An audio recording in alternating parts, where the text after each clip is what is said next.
글로벌 전략가들 시간입니다. 여러분들이 기다리시는 현대차증권 이재선 연구위원 나오셨습니다. 위원님 안녕하세요. 네, 안녕하세요. 미국 뉴욕 증시가 사상 최고치 흐름을 계속 이어갑니다. 트럼프의 피격도 시장에서는 상승의 재료였다. 이렇게까지 평가되고 있는데요. 트럼프 트레이드 속의 상승 랠리 어떻게 분석하면 되겠습니다. 네, 일단 트럼프에 대한 시각도 좀 시장은 우호적으로 받아들이는 것 같고, 그보다도 더 중요한 것은 저는 경기에 대한 그 평가라고 생각을 하는데요. 연준의 금리 인하 가능성이 높아졌음에도 불구하고 아직까지는 시장이 연착륙에 베팅을 하는 점이 시장 상승 랠리를 지금 주도해주고 있다라고 보시면 될 것 같습니다. 뭐 아시다시피 지금 9월 금리 인하 가능성 거의 확정적인 상황이고요. 연내 이제 세 차례 금리 인하 가능성 9월 달, 11월 달, 12월 달 시장의 금리에 대한 부분을 좀 반영을 하기 시작을 하고 있는 상황입니다. 9월 달부터 시작될 금리 인하 가능성이 높다라고 했을 때 증시가 이제 초점을 맞추는 거는 이제 물가보다는요, 오히려 소비라든지 고용 지표에 좀 더 촉각을 곤두세우고 거기에 대한 민감도가 높아질 것으로 생각을 하고 있고요. 다행히 이제 증시는 연착륙 가능성에 보다 조금 기대를 많이 하고 있는 상황입니다. CPI 지표 둔화와 마찬가지로 물가 부분을 먼저 보면은 저희가 소비자 단기 기대 인플레이션은 미시건대 1년 단기 기대 인플레이션을 기준으로 말씀드리자면요. 7월 달 기준 예비치가 2.9%로 하락을 해서 코로나19 직전 수준까지 그 레인지의 범위 안에 접어들었다라고 보시면 될 것 같고요. 경기 지표를 보시면은 저희가 소매 판매 어제 나왔습니다. 소매 판매는 사실 이제 시장 예상치보다 컨센을 조금 상회를 하긴 했지만요. 저는 오히려 이제 수요 자체가 급격히 꺾이지 않은 거에 대한 시장이 좀 안도 랠리를 형성을 했다라고 생각을 하고 있고요. 금리 인하 이후에 시장이 유동성 기대감을 추가적으로 이제 갖게 된다라고 했을 때는 이 업종도 보시면은 저희가 기술주로 수급이 많이 집중이 되어 왔었지만 이제 온기 확산이 조금 진행이 되지 않을까 하반기 때는 그렇게 생각을 하고 있고요. 지금도 보자면은 연착륙과 금리 인하 조합의 수혜를 잇는 업종 중심으로 로테이션이 미국 쪽은 전개가 되고 있는 흐름을 조금 보여주고 있습니다. 기술주와 대형주 중심의 수급이 오히려 이제 금리 인하 직전 단계에서는 금리 인하 수혜주와 중소형주 업종으로 좀 확산되는 흐름이 지속이 될 거다. 단기적으로는 그렇게 생각을 하고 있고요. 중간중간에 물론 이제 대선 이슈에 따라서 변동성은 있겠지만 이 기간 조정이 와도 조정폭은 그렇게 깊지 않을 것으로 생각을 하기 때문에 이 변동성 구간마다 매수 전략을 기회로 삼는 게 유효하다라고 생각을 하고 있습니다. 트럼프 효과도 있지만 경기에 대한 인식, 그러니까 금리 인하가 가까워졌음에도 경기는 잘 버티고 있다. 연착륙에 대한 이제 기대감이 지금 좋다라는 부분을 말씀해 주시네요. 다행이고요. 근데 트럼프 시대가 온다. 트럼프 2기에 대한 경제 정책과 금융 시장에 대한 시선도 쏠리고 있습니다. 그러니까 셈법을 잘 봐야 된다라는 건데요. 최근에 들어서는 방산과 원전이 웃고 2차 전지, 그러니까 친환경, 신재생 쪽이 계속 울고, 자, 이러한 전략들 좀 어떻게 가져가면 될까요? 네, 일단 트럼프 수혜주로 저희가 대표적으로 생각을 해보자면 학습 효과가 이미 되어 있기 때문에요. 통상적으로 약간 전통적인 에너지 산업 내지는 그 말씀해 주셨던 방산이라든지 원전 관련돼서 이제 저희가 수혜주로 대표적으로 꼽는데 저는 트럼프가 당선이 되면 해당 업종 중장기적으로 여전히 또 길게 좋게 보고 있고요. 다만 이제 시장이 걱정하는 부분은 2차 전지와 신재생은 그러면은 주가가 안 갈 거냐라는 부분에 대해서 조금 우려를 하고 있는데 저는 이제 트럼프 1기 때와 좀 다르게 트럼프 2기 때는 신재생이라든지 2차 전지 관련해서도 업종이 나쁘지는 않을 거다라고 생각을 하고 있고요. 매크로도 사실 우호적으로 이 테마에 관련돼서 움직이고 있는 상황이라서요. 2차 전지와 신재생은 지금 사도 저는 주가 부담과 이제 향후 이익 성장성을 감안하자면은 부담이 없다라고 생각을 하고 있습니다. 아무래도 저희가 이제 관련된 업종은 그 AI 성장이라든지 전력 수요 관련해서 조금 초점을 맞출 필요가 있을 것 같은데 신재생에너지 같은 경우를 보자면요. 올해 기준으로 미국 신규 발전 용량의 70% 이상 차지를 하고요. 세부적으로 보자면 태양광 에너지가 한 60%, 배터리 저장 장치가 한 23% 정도를 차지를 하게 됩니다.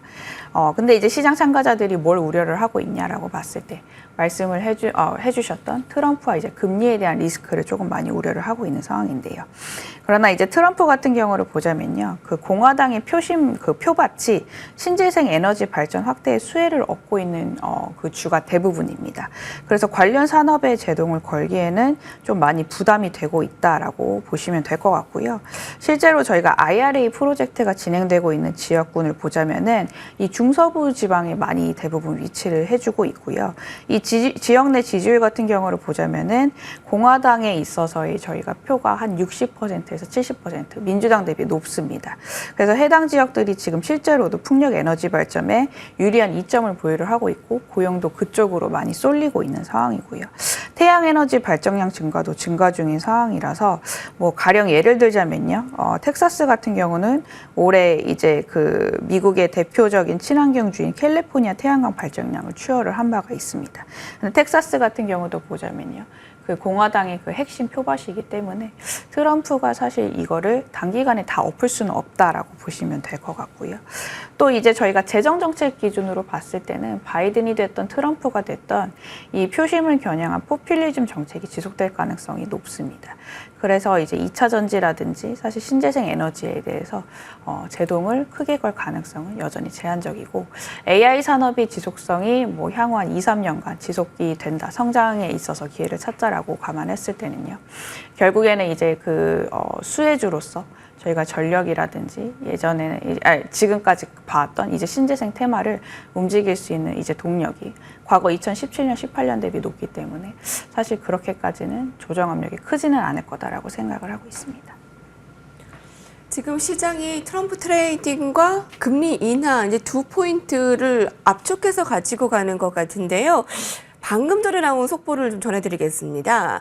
블룸버그 인터뷰를 트럼프 전 대통령이 진행을 인터뷰를 했는데요. 대선 전에 금리 인하를 좀 자제해야 된다라고 얘기를 했습니다. 지금 거의 CME 패드워치에 따르면 9월에 금리 인하 가능성이 지금 100%인데 트럼프가 이렇게 얘기를 한다면 네. 또 주식시장에 좀 혼란을 주지 않을까 싶은데요. 그렇기는 한데요. 뭐 저희가 지금 트럼프가 지금 대통령이 된다는 보장이 100% 확실한 것도 아니고요. 또 연준은 이제 독립적인 기관이기 때문에 늘상 얘기를 해왔지만 이제 정부가 사실 주문을 어떻게 한다고 해서 본인의 의사결정에 있어서 크게 이제 저희가 변동을 그러니까 영향력을 미치지 않는다라고 파월 의장이 누차 얘기를 했기 때문에 저희는 사실 이제 그 정치권에서의 나오는 금리 인하와 인상 여부보다는요. 오히려 이제 경제 지표가 금리 인하에 적절하게 이제 속도가 둔화가 되고 있는지에 대한 포인트가 더 중요하게 반영이 될 것 같다. 향후 그렇게 생각을 하고 있습니다. 그렇군요. 정치적 이슈보다 지표가 보여지는 게 더 중요하다. 이제 금리 인하 9월에 더 가능성이 커지는 게 맞겠네요. 혼란은 좀 있었습니다. 근데 금리 인하 기대감의 가장 큰 수혜주들, 건설주와 금융주 좀 많이들 궁금해하시는데 짚어주실까요? 네, 기술주들의 차익 실현이 지금 단기적으로 좀 이뤄지고 있는 구간인데요. 금융주가 상대적으로 지금 조금 선방을 하고 있습니다. 미국 기준으로 보자면요.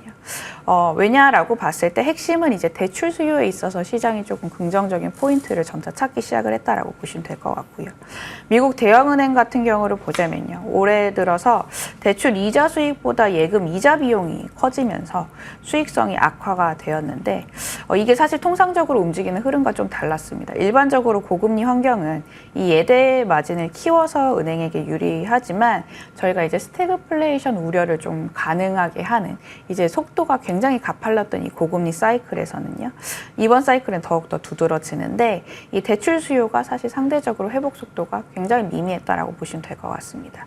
그래서 이제 금리 인하가 되면은 이제는 은행주가 조금 각광을 받을 가능성이 높은 게 오히려 대출 수요가 늘어나서 은행의 핵심 수입원인 이자 수익이 좀 증가를 많이 할 수 있기 때문이다라고 보시면 될 것 같고요. 지금 은행에 대한 이제 그 정부의 규제가 완화될 수 있다는 기대감도 조금씩은 커지고 있는 상황입니다. 원래 이제 충당금을 좀 많이 쌓아놨었어야 되는데 아무래도 이제 금융위기 상황에 대응을 해야 되다 보니까요. 근데 이제 연착륙이 가능하고 금리 인하 사이클이 재개가 된다라고 했을 때 오히려 자본에 대한 보유 비중을 조금씩은 좀 완화하는 측면으로 가서 아마 이제 좀 유리한 이점으로 작용할 것 같고요. 이 밸류에이션도 사실 낮은 수준이기 때문에 유리하다라고 생각을 하고 있습니다. 지금 S&P 500 기준으로 저희가 PER은 지금 16배 수준인데 동일 가중 기준으로요. 지금 대형 10개 은행사들 기준으로 보면요. PER은 10배 수준으로 이제 저밸류 입장에서도 금융주는 괜찮다 보시면 될 것 같습니다. 네. 금리 인하 사이클이 이제 시작되면 유리한 국면에 접어드는데 또 밸류 구간에서도 굉장히 좀 긍정적이네요. 예, 금융지 실적 발표 좀 줄줄이 시작됐는데요. 긍정적으로 바라보면 되겠습니다. 많은 분들께서 이제 기술주가 그동안 이제 쏠림 현상이 있었기 때문에 조금 이제 온기 확산이 이어지면 기술주가 좀 계속 쉬어가는 것인가에 대한 질문도 있습니다. 이제 TSMC의 실적 발표도 하루 앞으로 다가왔고요. 엔비디아 AI 새 칩에 대한 기대감도 높이고 있는데 여전히 기술주에 대한 전략은 긍정적으로 가져가면 되겠습니까?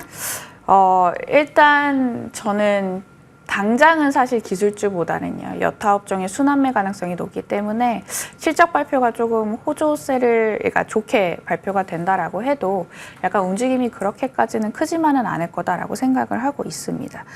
물론 이제 TSMC 분기 실적 발표 기대감 여전하고 저희가 추정치 상향 조정 애널리스트들이 지속을 하고 있는 상황인데요.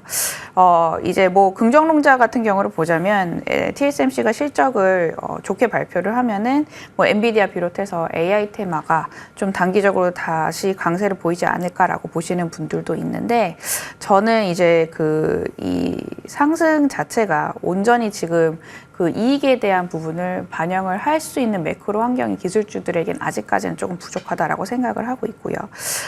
향후 이제 좀 생각을 해보자면은 결국에 금리 인하 가능성은 미국의 소비 둔화가 어느 정도 이루어진다라는 점을 시사를 해서 이게 어쨌든 간에 이제 미국 빅테크 기업들의 그 이익 추정치 내지는 그 소비 관련된 부분에 있어서도 소비 관련 기업들에게 영향을 미칠 수밖에 없습니다.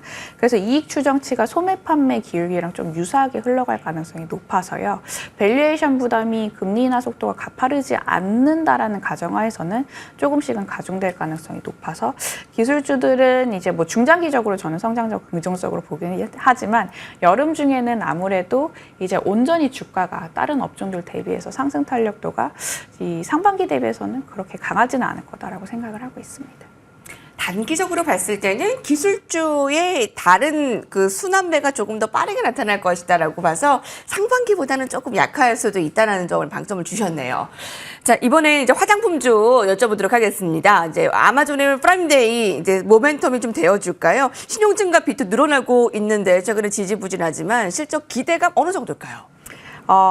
마찬가지로 이제 화장품 관련주와 내지는 음식료 관련주 저희가 이제 상반기 때 K자 붙으면서 미국향 수출 관련돼서 뭔가 재료를 약간 모멘텀을 받았던 업종들도 여름에는 좀 더 지켜봐야 되지 않을까라고 생각을 하고 있고요. 미국의 수요 둔화 가능성이 조금씩은 높아지고 있는 상황이기 때문에 이게 실적이라든지 수출에 영향을 미칠 수밖에 없다라고 저는 생각을 하고 있습니다. 물론 이제 향후 이제 그 미국 수요가 다시 회복하는 속도가 빠르게 된다면 해당 업종들은 구조적 성장 가능하기 때문에 저는 좋게는 보고 있지만 여름은 좀 쉬어가지 않을까 개인적으로 생각을 하고 있습니다. 예, 명확한 이재선 위원님의 마지막 전략 듣도록 하겠습니다. 네, 일단은 8월 달까지는 금리제로 영향을 받는 중소형주와 낙폭과대주를 주목하자라고 말씀을 드리고 있고요. 미국도 마찬가지로 보면 상대적으로 소외되었던 금리 민감 업종, 가령 부동산, 유틸리티, 헬스케어 이런 업종들이 사실 좋았고요. 우리나라 같은 경우를 보자면 저는 2차전지와 코스닥을 말씀을 드리고 있는데 금리의 하락 압력이 오히려 좀 높아지는 구간 내에서 지금 소외 업종 중에서는 5월 달 이후에 수출 비중이 2차전지는 반등을 해서 순환매 관점에서는 좀 유리한 위치에 있지 않을까라고 생각을 하고 있고요. 중소형주 같은 경우를 보자면 수출 기울기가 둔화되는 과정 속에서 대형주, 그러니까 코스피 관련된 그 대형주 대비해서는 사이즈별로는 이제 금리 인하 관련돼서 또 이제 모멘텀을 받을 수 있는 중소형주들의 그 주가 부담이 덜하기 때문에 관련 업종, 관련 스타일 좀 주목을 하고 있습니다. 금리제로 영향을 받는 종목들, 순환매에서 유리한 입장을 받는 것들 주목하시기 바랍니다. 이재선 연구위원과 함께했고요. 저희 여기서 같이 인사드릴게요. 감사합니다.